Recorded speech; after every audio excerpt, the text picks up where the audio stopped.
আগান নামের হ্যাংলা পাতলা এই ছেলেটি ধানুষ লাইট ভার্সন বললে কোনো অংশে ভুল হবে না।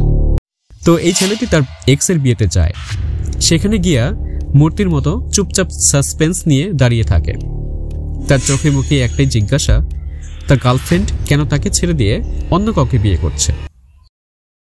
এই নাদান প্রশ্নটা যে মঙ্গলসূত্রের মতন একটা সেন্সিটিভ ইস্যুতে আটকে যেতে পারে সেটা সে ভাবেই নাই। তো সেই মঙ্গলসূত্র নিয়েই পুরো বিয়ে বাড়ির ব্যাটালিয়নের সাথে তার যুদ্ধ লেগে যায়। আগানকে ইচ্ছে রকম জগিং করানোর পর যখন তার শার্টলেস অবস্থা ক্রিয়েট হয় তখন তাকে পুলিশে দেওয়া হয়। কিন্তু এত মায়ের খাওয়ার পরেও আগানের স্টাইল অ্যাকচুয়ালি কিন্তু কমে না, কারণ সে তামিল হিরো। স্টাইল কমলে কি ইজ্জত থাকবে? এদিকে আগানকে পুলিশ স্টেশন থেকে বের করার জন্য তার মামাতো বোন কোরাল আসে। নামটা হয়তো ঠিকঠাক উচ্চারণ হলো না। এনিওয়ে, কোরালের বাপ মিনিস্টার, সো আগান স্টাইল নিয়েই বের হয়ে আসে। আগান আর কোরাল একটা ইভেন্ট ম্যানেজমেন্ট চালায়, সেটারই নাম হচ্ছে সারপ্রাইজ ট্যুর, যাদের কাজ সারপ্রাইজ অ্যারেঞ্জ করা। আগান এক্সের দুঃখ ভুলে গিয়ে কাজে লেগে যায়। একটা চলন্ত ট্রেনে হ্যাটওয়ালা একজনকে সারপ্রাইজ দেওয়ার একটা প্ল্যান করে। প্ল্যান মাফিক পুরো বগিতে যেই লাইট অফ হয় তখনই ঘটে মজার ঘটনা। আসলে তার কলিগরা তাকেই সারপ্রাইজ দেওয়ার জন্য ব্যবস্থা করে রেখেছিল। কিন্তু কি সেই সারপ্রাইজ?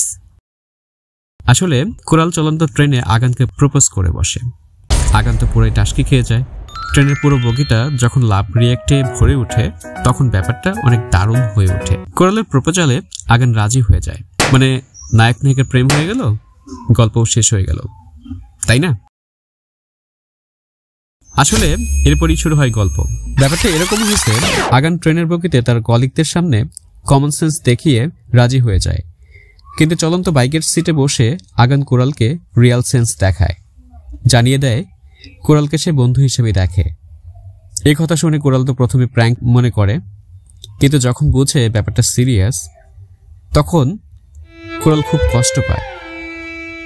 এই পুরো সিকোয়েন্সটা কোরাল মানে মমিতা বাইজু অসাধারণ অভিনয় করেছেন। এই সিকোয়েন্সটা অডিয়েন্স হিসেবে আপনাকে হালকা টাচ করে ফেলতে পারে। ব্যাস এই পর্যন্তই। এরপর শুরু হবে জিরো ফিলিংস, অনলি ফ্রেন্ডশিপ। এই তত্ত্বের উপর বেস করে পুরো মুভিটা এগিয়ে যায়, যেখানে সেকেন্ড হাফ পুরোটাই আল্লু অর্জুনের বিখ্যাত মুভি আরিয়া 2-র মতন, জাস্ট ফিনিশিংটা চেঞ্জড।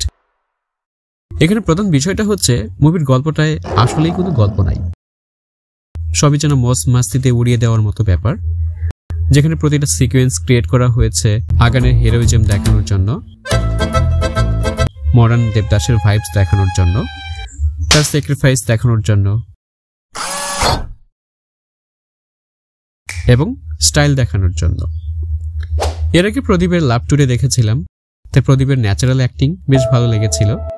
এই মুভিতেও সে অভিনয়ে সমান পারদর্শিতা দেখিয়েছে, তবে তার অ্যাক্টিং এর সাথে বেশি বেশি স্টাইল দেখানোর ব্যাপারটা মাঝে মাঝে বিরক্ত লেগে গিয়েছিল। অবশ্য তামিলের অডিয়েন্স এগুলো বেশ ভালোই খায়।